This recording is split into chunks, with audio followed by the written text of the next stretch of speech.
শ্রীকৃষ্ণের হাতে যে বাঁশি, সেই বাঁশি থাকে তিন রকমের।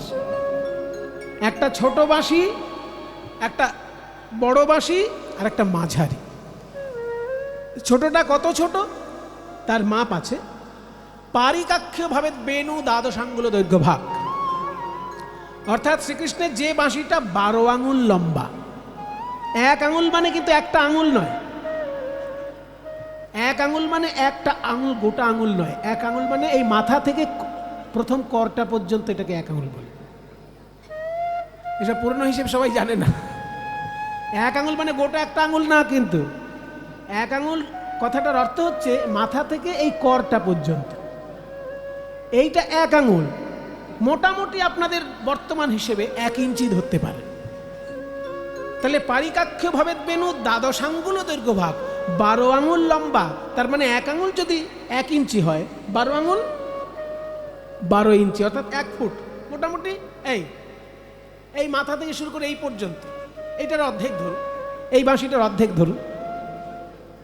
1 ফুট যে শ্রীকৃষ্ণের বাঁশিটি 12 আঙুল লম্বা, সেই বাঁশিটির তীক্ষ্ণ আওয়াজ, ছোট বাঁশির সবসময় তীক্ষ্ণ আওয়াজ। ছোট বাঁশি বাজছে, ওই যে ছোট বাঁশির আওয়াজ তীক্ষ্ণ হয়।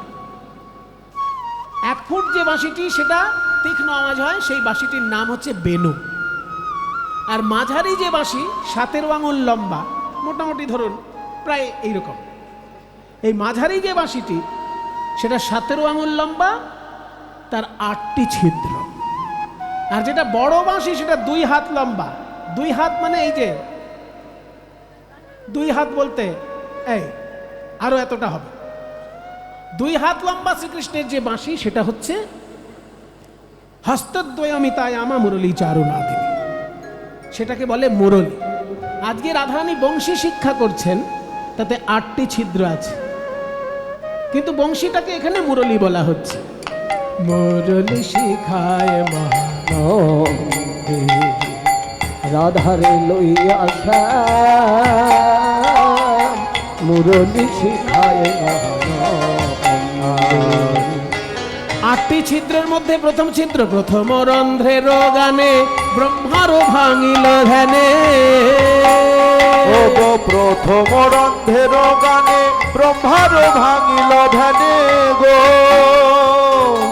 প্রথম রন্ধ্র যেই বাজলো অমনি ব্রহ্মার ধ্যান ভেঙে গেল।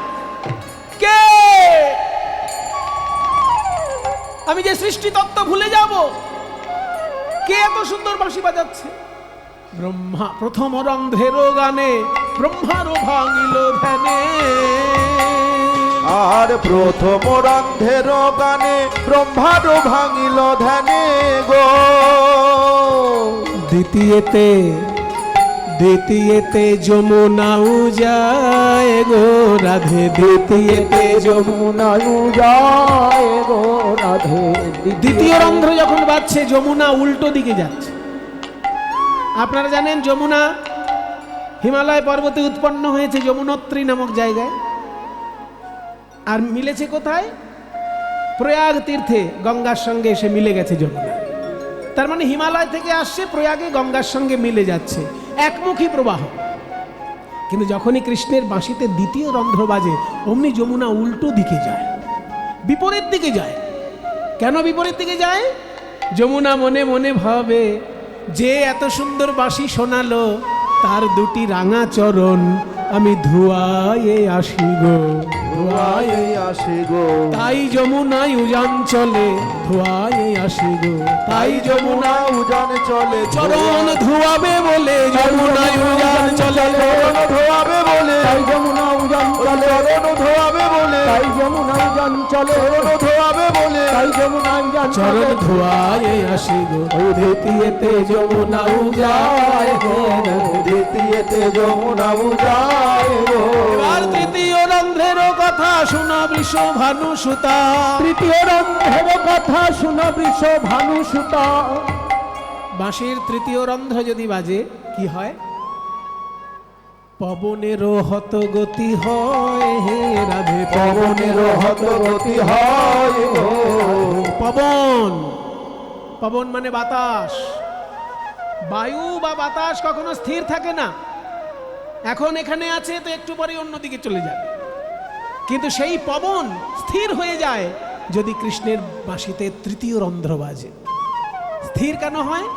ভাবে আর একবার শুনবো, আর একবার শুনবো, আর শোনা হয় কি না হয় আর একবার শুনবো।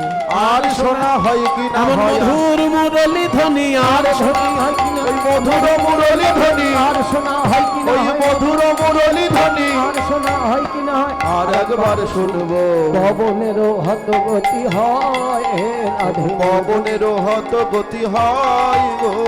চতুর্থ রন্ধ্রের সুরে ধেনুগণ আপনি ফিরে, চতুর্থ রন্ধের সুরে ধেনুগণ আপনি ফিরে, মুখে ঊর্ধ্ব পুচ্ছে ধায়, মুখে ঊর্ধ্ব পুচ্ছে ধায়। চতুর্থ রন্ধ্র যখন বাজে গরু বাছুর ঘাস খেতে ভুলে যায়, মুখের ঘাস মুখে থাকে, তৃণগুচ্ছ তুচ্ছ করে উচ্চ পুচ্ছ করে তারা গোবিন্দের দিকে ঊর্ধ্ব পানে ছুটে যায়। মুখের ঘাস মুখেই থাকে, তৃণমুখে ঊর্ধ্ব পুচ্ছে ধায় গো তারা, তৃণমুখে ঊর্ধ্ব পুচ্ছে ধায় গো তারা। পঞ্চম রন্ধ্রের গানে গোপিকার বিধে প্রাণে, পঞ্চম রন্ধের গানে গোপিকার বিধে প্রাণে, আলু থালু পাগলিনী ধায় হে তারা আলু থালু পাগলিনী ধায় হে, আলু থালু পাগলিনী ধায় হে তারা, আলু থালু পাগলিনী ধায় হে তারা। আলু থালু বেশে পাগলিনী হয়ে ছুটে যায় গোপীর প্রাণে যখন পঞ্চম রন্ধ্র বাজে। ষষ্ঠ রন্ধ্র, ষষ্ঠ রন্ধ্রে 6 ঋতু একসঙ্গে উদয় হয়। ষষ্ঠ রন্ধ্রের গীতে কদম্ব হয় বিকশিতে, ষষ্ঠ রন্ধ্রের গীতে কদম্ব হয় বিকশিতে, ষড় ঋতু একত্রে একত্রে সপ্তম রন্ধ্রের গানে পাষাণ দ্রবিল গুণে, রন্ধের গুণে পাষাণ হইল পানি, পাষাণ আপনি দ্রবময় হে রাধে, পাষাণ আপনি দ্রবময় হে রাধে, মুরলী শিখায় মহানন্দে। 8টি রন্ধ্রের মধ্যে 7টি বলা হয়ে গেল, একটা বাকি আছে, কিন্তু সেটা আমি সবাইকে শেখাই না রাধে, কারণ ওইটা আমার প্রিয়। ওই অষ্টম রন্ধ্রে কি হয় জানো?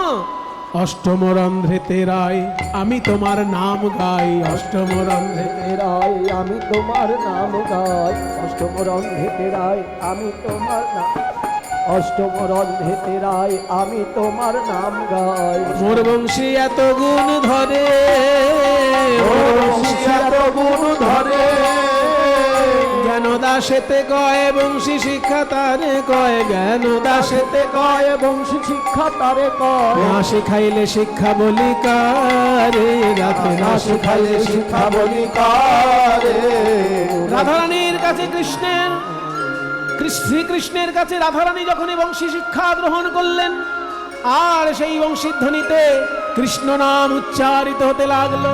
বাজে রে বাঁশরে বৃন্দাবনে, বাজে রে বাঁশরি বৃন্দাবনে, মধুর বাঁশরি বাজে রায় বদনে, মধুর বাঁশরি বাজে রায় বদনে, বাজে রে বাঁশি বৃন্দাবনে, বাঁশরিতে বাজে আজি কৃষ্ণ কৃষ্ণ ধ্বনি, বাঁশরিতে বাজে আজি কৃষ্ণ কৃষ্ণ কৃষ্ণ ধ্বনি, শুনি আনন্দিত আমার শ্যাম গুণমণি, শুনি আনন্দিত শ্যাম চিন্তামণি,